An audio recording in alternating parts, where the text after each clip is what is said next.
Democrats have settled on a final, desperate midterm strategy: call Republicans racist. Second verse, same as the first, proving the age-old maxim: when a left-winger calls you a racist, you know that you've won the argument. We will examine the final midterm arguments and the crucial difference between Republican and Democrat campaigns in 2018. There's one very big difference. Then the mailbag. I'm Michael Knowles, and this is The Michael Knowles Show.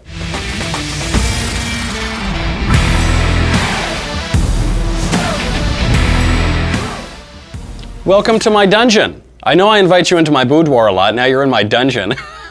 Studio look a little different. First of all, on the one hand, the good news is I'm free from my broom closet.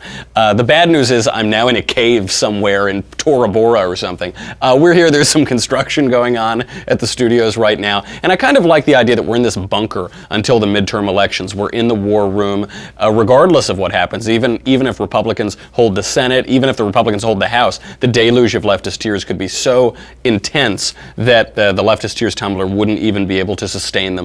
Now we're in sort of one giant leftist tears tumbler, a leftist tears silo, if you will. We have a lot to get to today. President Trump is coming out swinging. He's fighting to the very last minute in these midterm elections. He's nationalized this election, which is a huge win. Democrats are using the only trick that they've got, which is to call conservatives racists.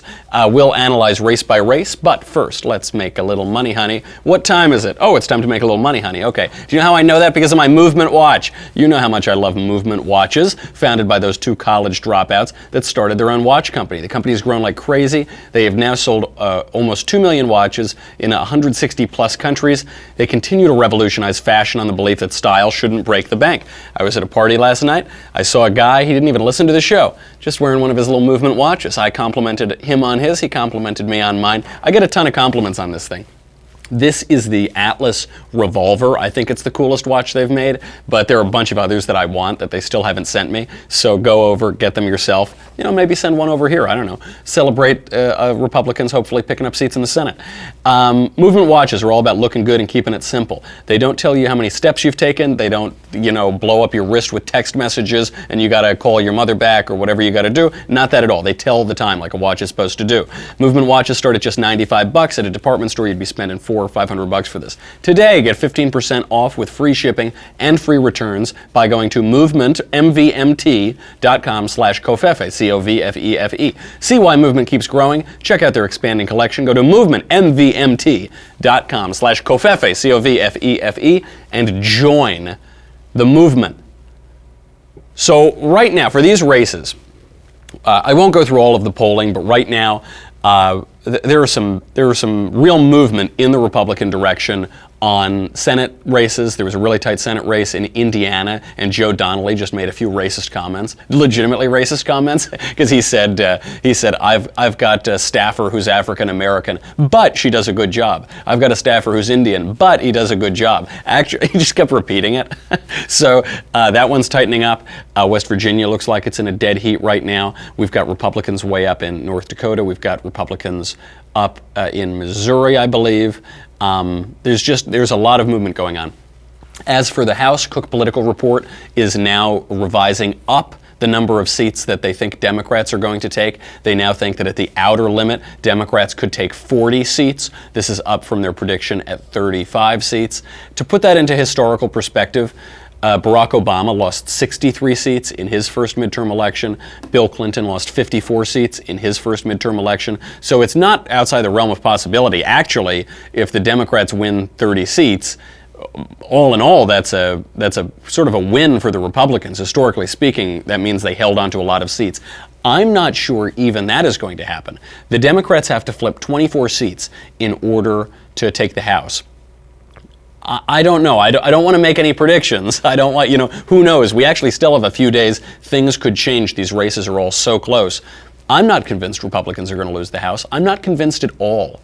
I think we're not in normal times. I think that the polling is reliable when you're in normal times, and right now we're not in normal times. This election has become a referendum on Donald Trump. Trump has done that, and the media have been happy to oblige. They've made it a national election about Trump, and right now the left has gone so insane that it's socially unacceptable to say that you support Donald Trump in a lot of places. It can hurt you at your job. It'll certainly hurt you at your university. It can hurt you with family members, so people don't say it. You've got leftist mobs in the street. So I'm not sure that I really believe the polling. I'm not sure that people are going to tell pollsters that they're willing to support the Trump agenda. We'll have to see. We'll be here on election night. But Donald Trump is going down to the wire with a brutal campaign ad. I think it is superb in typical Trumpy fashion. It's not the most subtle. Not the most subtle ad in the world. And they are focusing this election, just like they did in 2016, on immigration. This is the final argument being made. The Kavanaugh effect was very helpful to us. The judges, the mob violence, all of that is a good argument. But they're making this about immigration as this illegal caravan is going up through Mexico. Here is the ad. Ladies and gentlemen of the jury, please step out of the hallway. Break up soon, and I'll kill more. I can narrate this for people who can't read it. Democrats let him into our country. That is if I can just kill two. I wish I could kill more. He just killed two. He wishes he killed more of those blanks. I'm going to kill more cops soon. Democrats let him stay.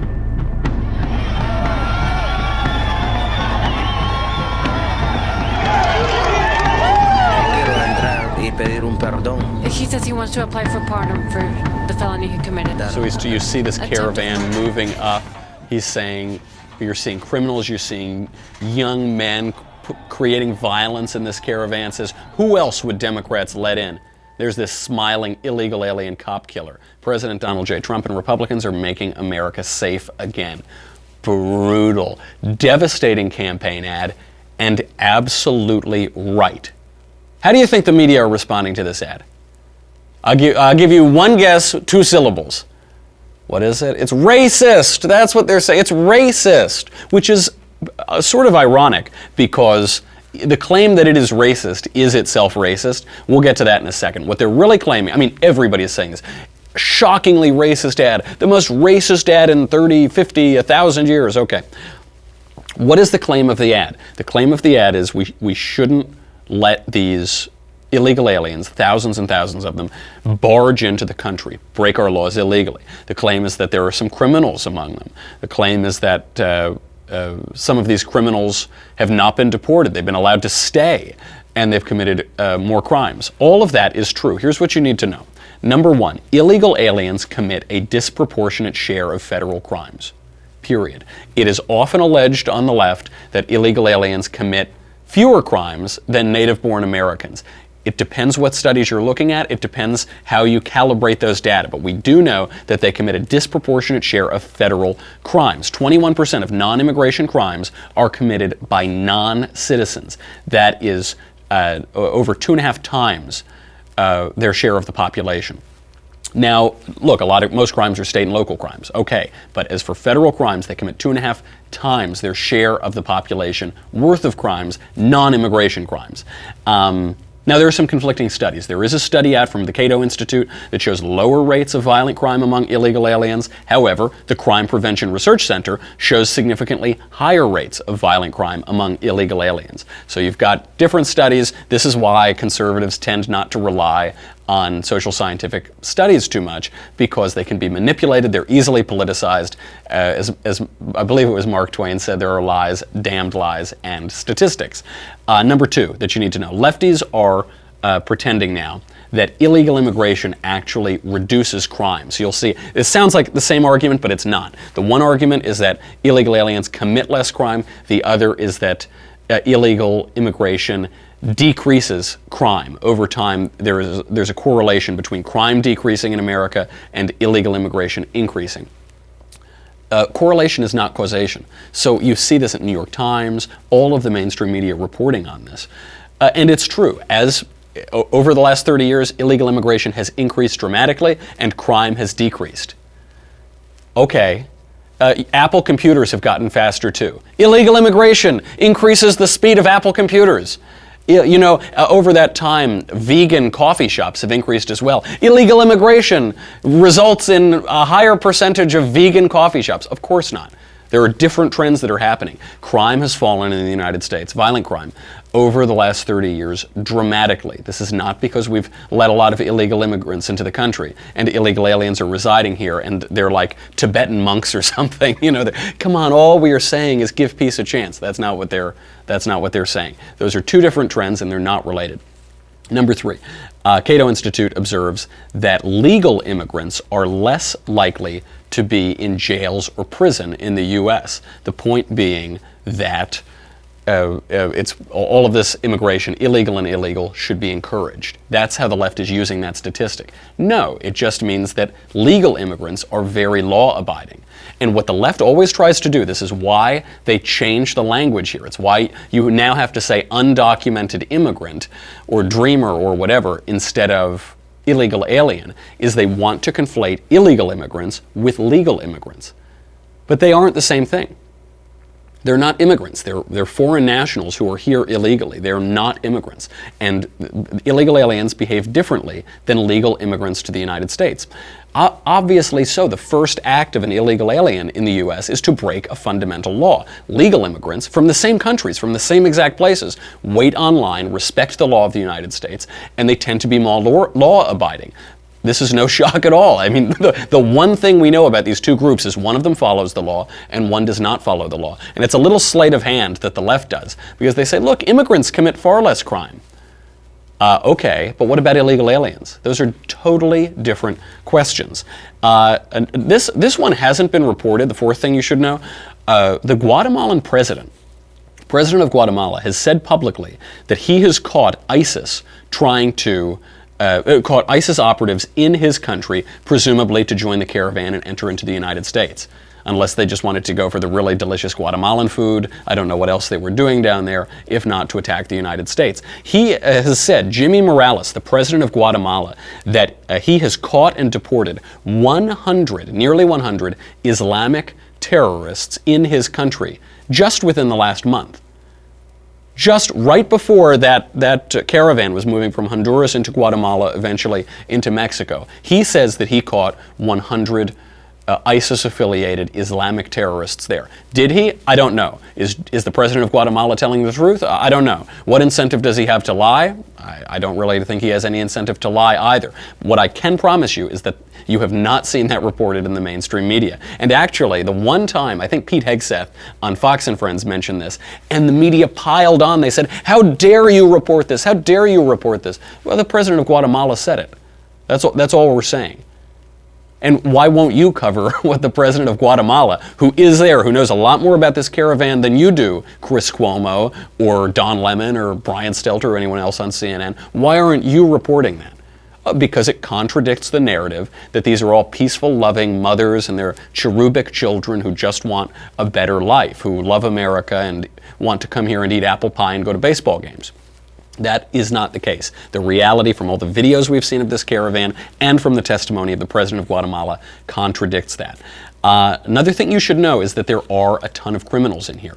In Guatemala, the Guatemalan authorities have saved 7 children from human traffickers who were bringing them into the United States to do whatever horrific, nefarious things that these people do, that human traffickers and coyotes will do with them.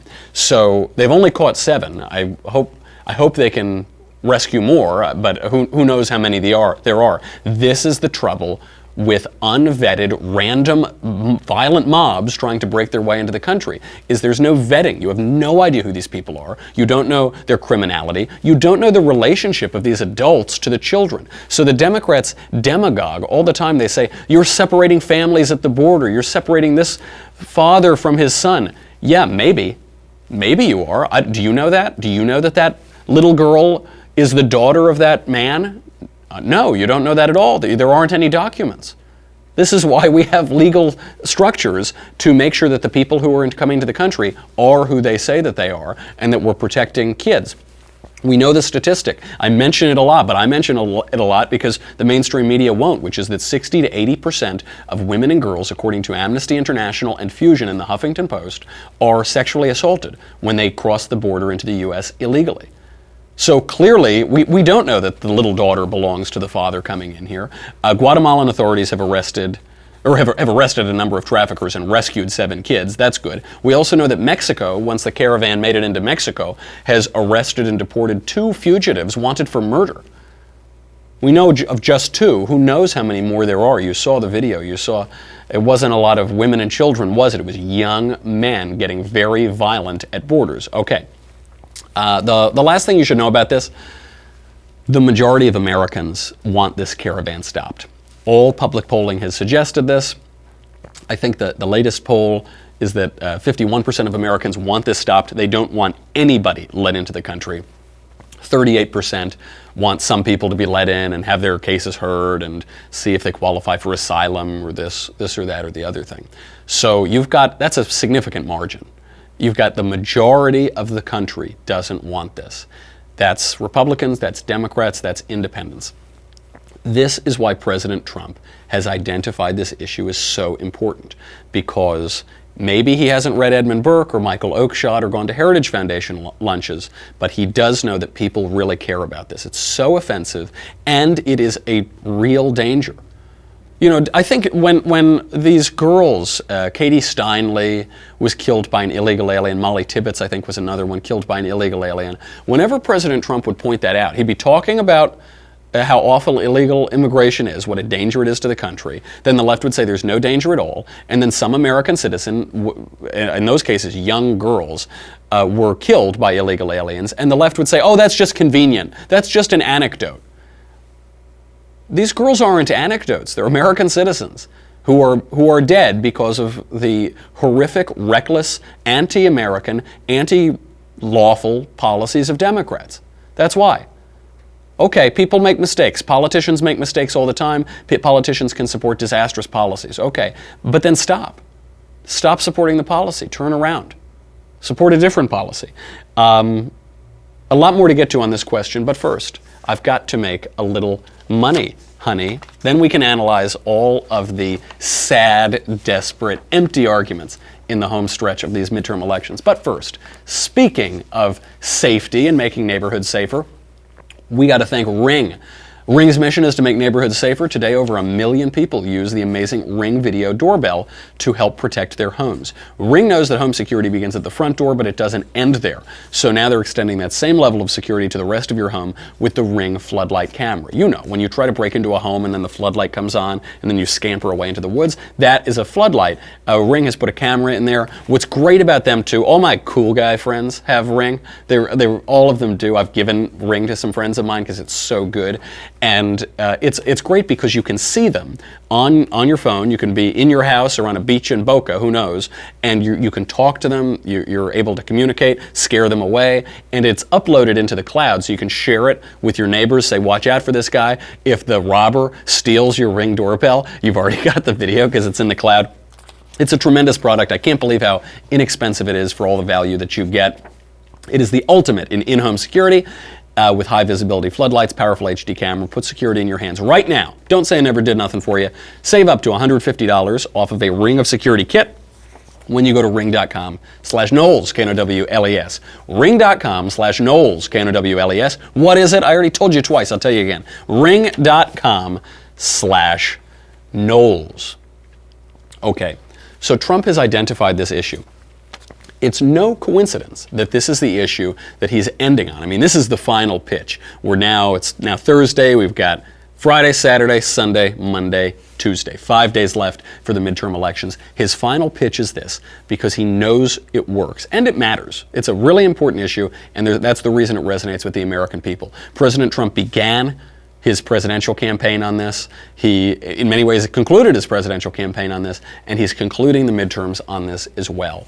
It's because it matters, and it shows a degree of political sophistication and discipline here. People like to pretend that Donald Trump isn't disciplined, that he's reckless, he's this emotional guy, he takes everything personally, he lashes out. Nonsense. That isn't what's happening.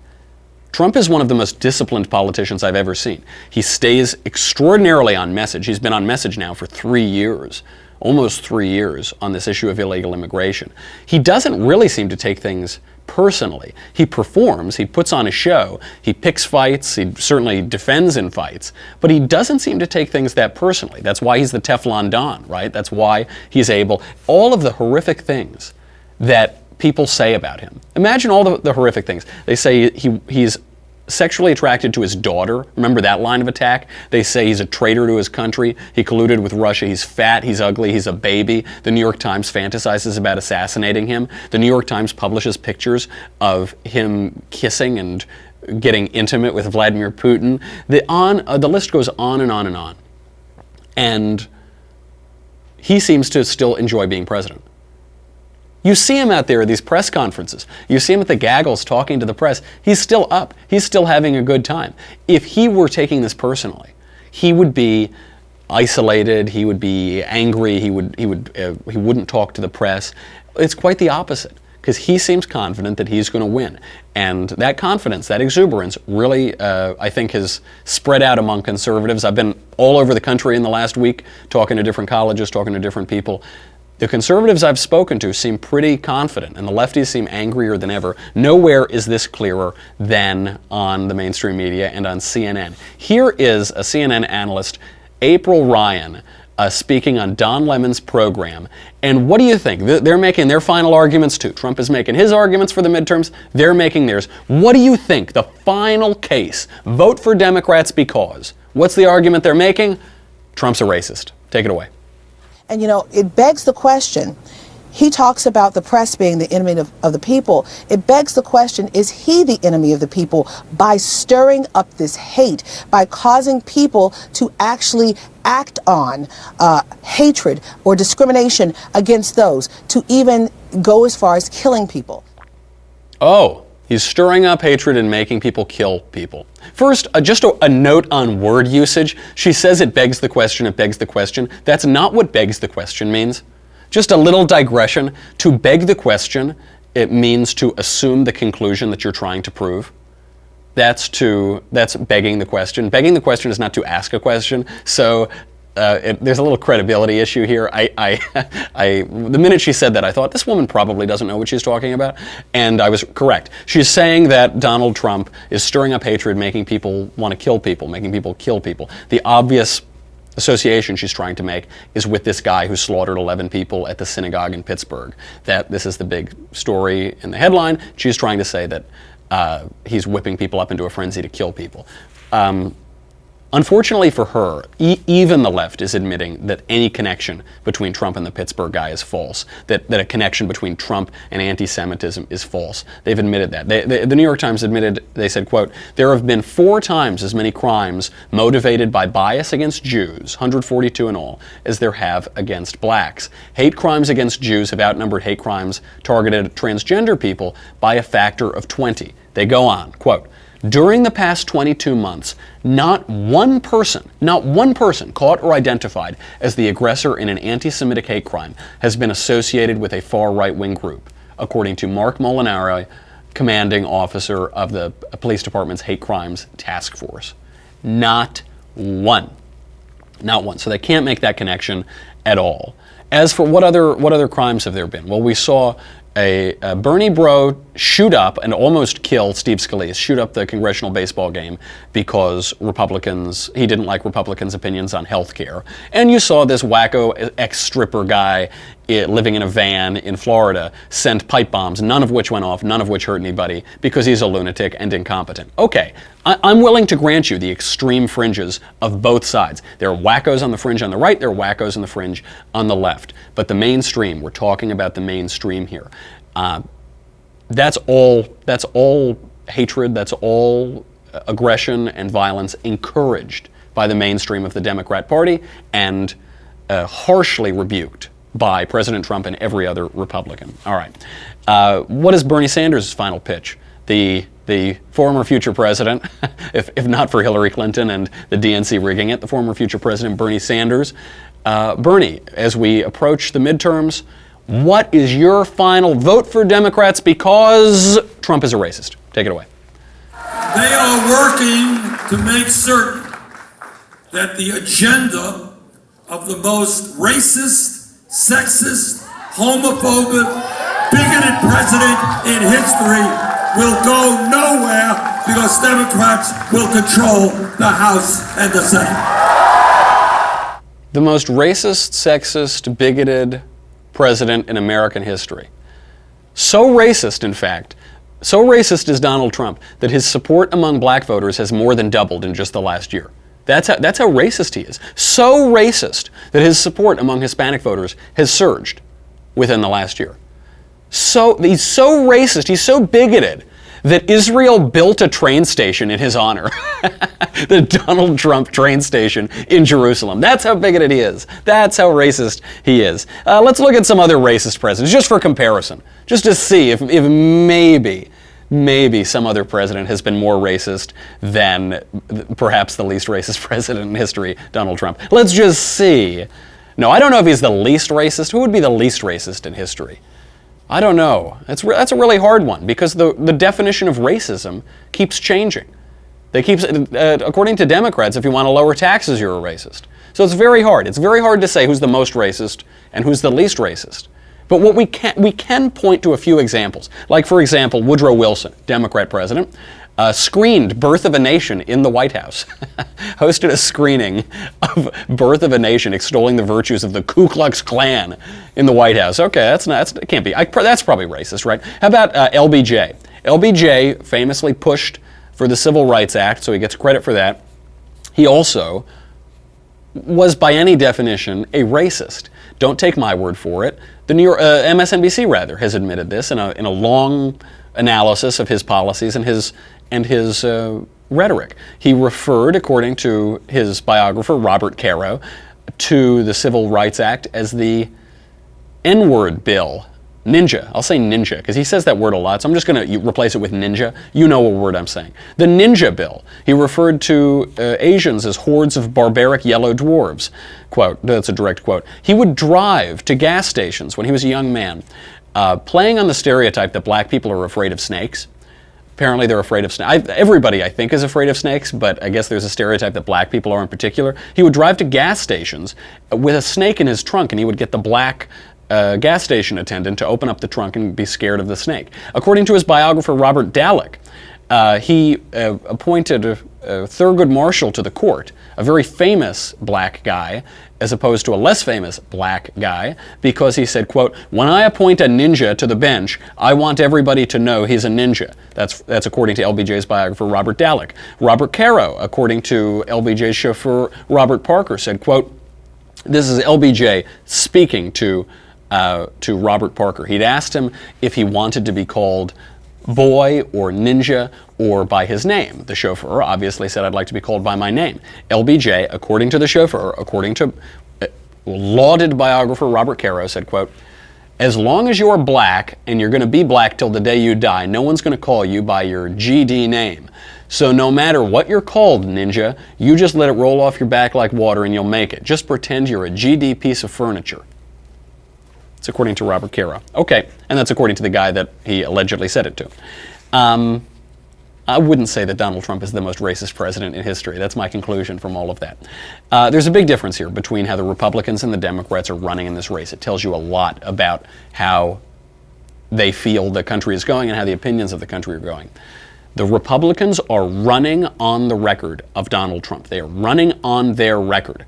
Democrats are hiding their record and running away from their record. That's the difference. It's true in virtually every race in this going on in the country right now. Republicans are proudly running on the accomplishments of the last 2 years. Democrats are hiding their opinions, running away from their opinions, trying to make their political opinions and views seem more palatable to the majority of their constituents, whom they consider to be Trump supporters. We see this with Gillum running down in Florida. He's running to be governor of Florida. Here's a video, James O'Keefe doing God's work from Project Veritas, catching the campaign workers admitting just this. Here they are. I don't say just can't say, but I do think he's not saying specifically like I'm going to ban bump stocks or I'm against ARs only because he's running a race right now. I do think he would support anybody doing that stuff. Bill Nelson. Right, that's all I'm worried about. Whatever. whoever the next person may be. I just wish. He can say it just because he's trying to get the moderates and the gun-toting people in North Florida. All right, this is a bad state. Okay. It's a cracker state. Okay. Okay? Ask anybody outside of here. You go Port St. Lucie, Orlando. Man, them crackers ain't gonna let us do that. No, you crazy? So, what is he doing? He's campaigning. He's politicking. He's campaigning. He's politicking. That last guy, Omar Smith, apparently went to college with Gillum. Apparently he's an old pal of Gillum. I don't know why Gillum would hire this guy, because he's not a great campaign worker. Same thing down in Georgia. Stacey Abrams is running away from her anti-gun positions. She's saying that she doesn't want to ban guns. She doesn't want to take guns out of people's hands. Just the AR-15, just the most popular rifle in America. And it's because it's so powerful. But she's not this. She's pretending to be a moderate. It's a flat out lie. She's far from a moderate, and she's lying about statistics. She's saying that the AR-15 is a weapon of mass destruction, that it's too dangerous to have in civilian hands. Just one little statistic to keep in mind: in the year 2014. There were 5,562 deaths from handguns in the United States, only 248 from rifles of any kind. Actually, it's likely many more deaths are from handguns, but there are a couple thousand in the category where they don't know which gun was used in that crime. So, over 20 times more deaths, homicides from handgun. I think it's deaths, so it includes suicides as well, but over 20 times more deaths from handguns than any rifles of any kind. Harry Reid right now is backing off of his former positions. In '93, he introduced a bill to take away birthright citizenship, the same exact proposal that Donald Trump trolled Democrats into opposing just yesterday. Then he came out today, he said, I said that, but then my wife immediately told me it was wrong, and I agreed it was wrong. BS, because then a year later, Harry Reid doubled down on his support for that in a column for the LA Times and said that we should take away birthright citizenship. Running away from that, finally, Hiawatha. Pocahontas herself running away from what she did, how she exploited Christine Ford and the confirmation for Brett Kavanaugh. Here, very quickly, is Hiawatha getting caught with a major ethics complaint during a debate. I would like to drill down on what Representative Deal said. The fundraising while the vote was being taken on the Kavanaugh hearing, did you or did you not do that? Actually, I don't know, and I don't know what the. There has been an Isn't there an ethics committee? Yes, there's an ethics complaint has been filed about a fundraising. Then I will check into it, but I don't know. Do you have any response to that, I don't. Representative Deal? Chef Deal, no, I have no. Please let her keep hanging herself. That's fine. Please let her keep humiliating herself. I'll look into it. I don't. Trump's a racist. Yeah, that's it. Those are your choices. This is your choices in this election. Great booming economy, relative peace abroad, record low joblessness, a president with no evidence that he's discriminated against anybody, total lies, greater freedom, greater equality, greater justice for all, or Trump's a racist. Those are your two choices. Those are the two campaigns. I hope that the American voters pay attention on Election Day. We got to say goodbye to Facebook and YouTube. Please come join me in this leftist tears silo that we now find ourselves in. At least you can get your leftist tears tumbler. Go to Daily Wire. It's $10 a month, $100 for an annual membership. You get me, the Andrew Klavan Show, the Ben Shapiro Show, questions in the mailbag, Another Kingdom early. So Another Kingdom, you get the audio. Anybody can listen to the audio on Fridays, but you'll get to view it the Monday before. You get to view all the beautiful artwork. It's super cool, getting a lot of great attention and really good numbers, so check it out. And the Leftist Tears Tumblr, hopefully we're all going to need it on Tuesday. Go to dailywire.com. We'll be right back with the mailbag.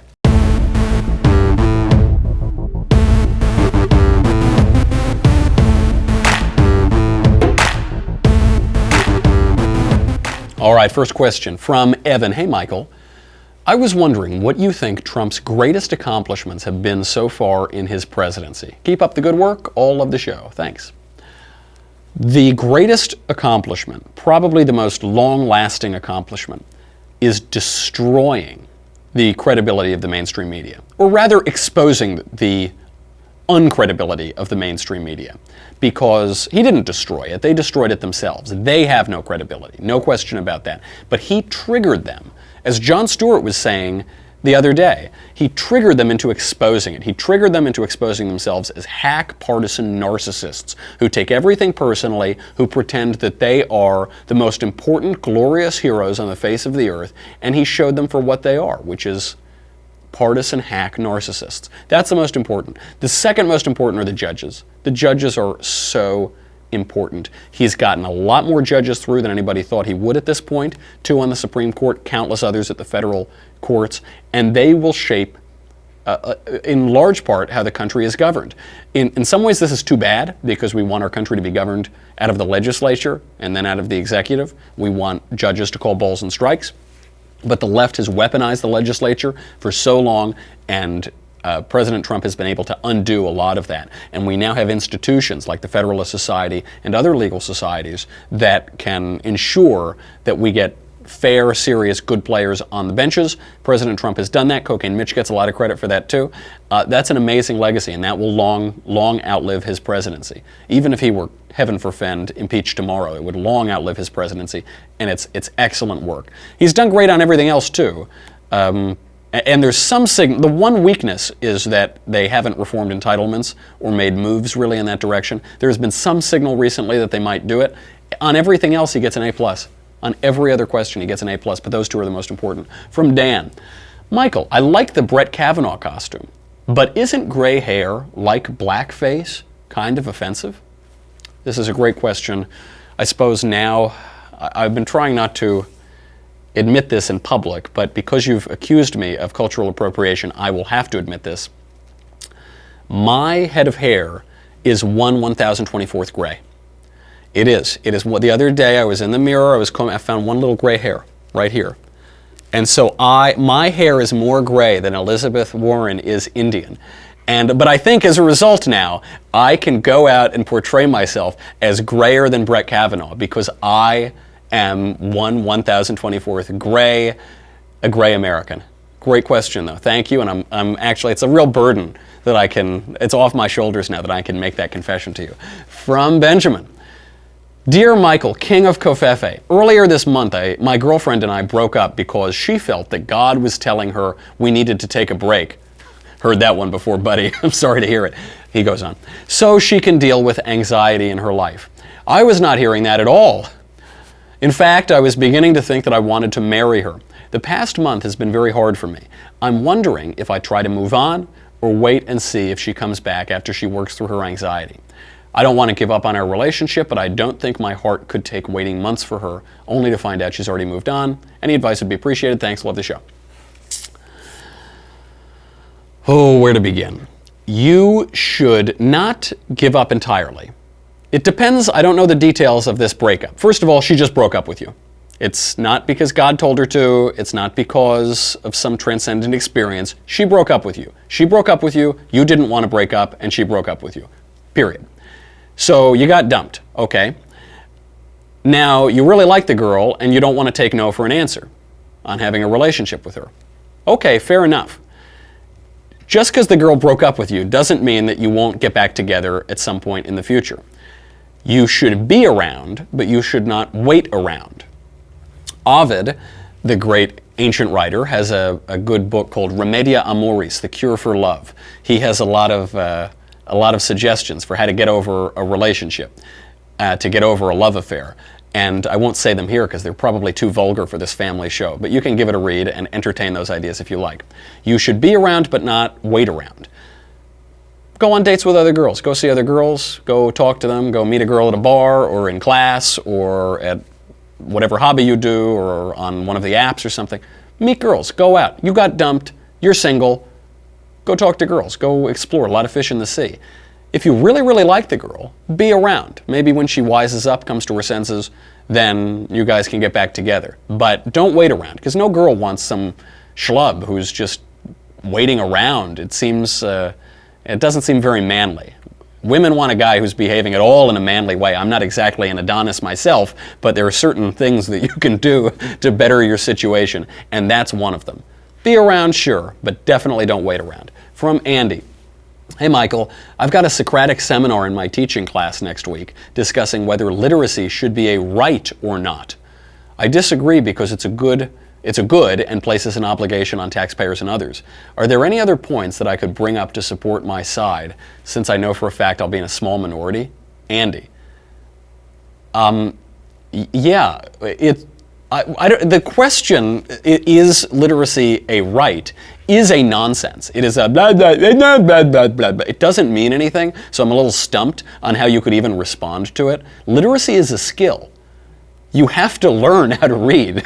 You can't, you say, oh, I skipped every class from first grade to college, and so I don't know how to read or do anything else, but I demand it. It's my right. No, it's a skill. It's not a right. I think that whitewater rafting is a right. It's a right, so I'm going to go do it. I think that surfing is a right. So I can't understand why I'm not very good at surfing, because it's a right, isn't it? No, it's a skill, and it requires work, and it requires character and virtue and discipline to learn how to read. It's a skill. Unfortunately, in this country, a lot of people are treating skills as though they are rights, which is why they can't do anything and they can't get a job, or they can't get the job that they want. It's a skill, and if your classmates and teachers had acquired the skill of literacy and the other skills of education, maybe they wouldn't ask such a stupid question. From Ryan, if the founders were alive today and saw how our federal government has expanded, would they rebel against it? No, they wouldn't. I know that's an unpopular opinion. I know that even among conservative and certainly libertarian circles, we say, oh, they would be shocked, they would rebel, there'd be a revolution. No, they wouldn't. The Federalists understood that we needed a robust federal government. Alexander Hamilton favored a monarchy rather than the presidency. And Thomas Jefferson, the head of the Anti-Federalists, and then ultimately the Jeffersonian Democrats, out-Federalisted the Federalists when he made the Louisiana Purchase and vastly expanded the scope of federal territory and of the size of the country and the federal government. So, no, I don't think they would. They would have a lot to criticize about our government, but I don't think the sheer size of it would be a source of criticism, and I don't think they would rebel against it for that way. I think really the Federalists and the Anti-Federalists and the Jeffersonian Democrats, which the latter became, I think they would sort of understand it, because the natural progression by the way of government is to grow. Even among those great men, it is to grow, it is to take too much power. So I don't think they'd be surprised at all. Should we whittle it down? Would they think we should whittle it down? Very probably, but I don't think that they would exactly revolt against it. From Brett. Dear Michael, do you like beer? No, I'm kidding. It's not from that Brett. Dear Michael, do you think that the mail bombs will have any effect on the midterms? Thanks a ton, Brett. No, I don't. I don't think they will. I feared that they would. I don't think that it's been reflected in polling that it's stopped Republican momentum or that it has turned momentum in favor of Democrats. And the bombs didn't go off. I think this guy seems to be a total lunatic who was homeless, living in a van, ex-stripper, clearly had psychological problems. I don't think people care. I think there have been a lot of distractions. Look, if someone had been injured or killed, maybe it would have. But because these were awful bombs that in many cases, couldn't have even detonated, apparently, according to the New York Times, I don't think people are taking it that seriously, which is good. It's good because people weren't hurt, and it's good because it won't apparently hurt us with the elections. This election is going to be about issues, and Republicans have made issues out of illegal immigration, law and order, and the judges. Democrats have shrieked and howled and cried racism, and that's their issue. They're running against Trump, and it puts them in a bad position because you can't win a campaign against somebody. And I think you'll see in the places where Democrats do win seats, it's because they'll have offered something other than just racism. That's not going to work. You can't run against something. From Riley. On Monday, when you were talking about the death penalty, my roommate and we were both Catholic, and my roommate was listening along with me. He said that what you were saying went against Catholic doctrine. He stated that killing for killing was textbook eye for an eye. I would like to know if you could prove definitively that the death penalty does not go against doctrine. Thanks. I sometimes listen to your show. Of course. His opinion, the problem with his opinion is that it is not correct, though it is a popular misconception today.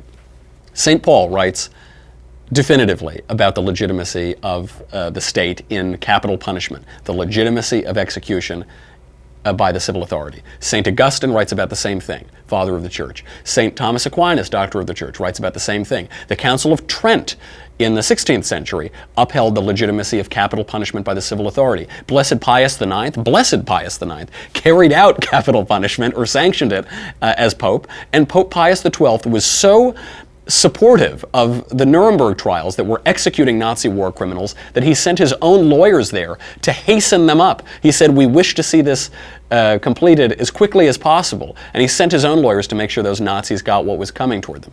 Even John Paul II, by the way, acknowledged the legitimacy of the 4 different types of punishment that we talked about on the show the other day, even while personally discouraging the use of capital punishment. And Pope Benedict, the last Pope, put it very, very well, which is, he said, quote, if a Catholic were to be at odds with the Holy Father on the application of capital punishment or on the decision to wage war, he would not for that reason be considered unworthy to present himself to receive Holy Communion. Which is to say, there can be a legitimate difference of opinion among Catholics on capital punishment. I think clearly Scripture, sacred tradition, the history of the Catholic Church upholds the perfect legitimacy of capital punishment. But there can be legitimate disagreement there. Pope Francis has confused this issue tremendously with his highly confusing revision to the Catechism, but I'm not going to concern myself with that because even he wasn't able to suggest that capital punishment is intrinsically evil, because obviously it's not. Do we have time for one more? We got time for one more. Last one. Okay, fine. From Arun. Dear Dr. Kofefe, I'm one of those Indians on whose behalf white leftists are presuming to be offended about Apu. What responsibility would you say I, as an American conservative, have to speak out against this fake outrage? Any suggestions on how I can do so without being labeled a self-racist British collaborator or whatever the Indian equivalent of Uncle Tom is? Or is fighting the left on this a losing battle? Thank you. Come again. Great point. I think that you should speak up. I think that it's very important for racial, ethnic minorities who consider themselves right-wing, who reject the identity politics of the left and of the Democrats, to speak up about it, because there's just more credibility when it comes from the racial minorities. What the left does is has a bunch of shrieking white millennial women pretending to be offended on behalf of racial minorities, and they get away with it because the only people who can point out that that's absurd, who are speaking out very often, are old white dudes in the Republican Party or the conservative movement. With some, I mean, you've now seen certain people coming out. Obviously, Kanye West wore the MAGA hat in the Oval Office and talked about liberals breaking up the black family. So there are exceptions, but it's has a great impact, and I think it's very important to do it. And you will be called an Uncle Deepak or whatever the Indian version of Uncle Tom is. You will be. You absolutely will be. You'll be called a racist against your own people. That's what you got to deal with. And the left is mucky and vicious and slings insults and calumny all the time. In fact, that's their only argument in the 2018 midterm elections. That's the price of doing business. I won't blame you if you don't do it, but you should speak out. Okay, that's our show.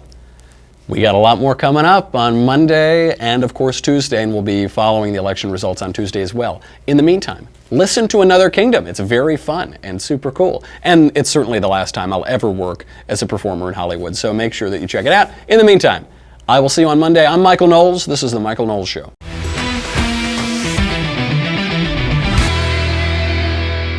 The Michael Knowles Show is produced by Senia Villarreal, executive producer Jeremy Boring, senior producer Jonathan Hay, our supervising producer Mathis Glover, and our technical producer is Austin Stevens. Edited by Jim Nickel. Audio is mixed by Mike Coromina. Hair and makeup is by Jesua Olvera. The Michael Knowles Show is a Daily Wire Forward Publishing production. Copyright Forward Publishing 2018.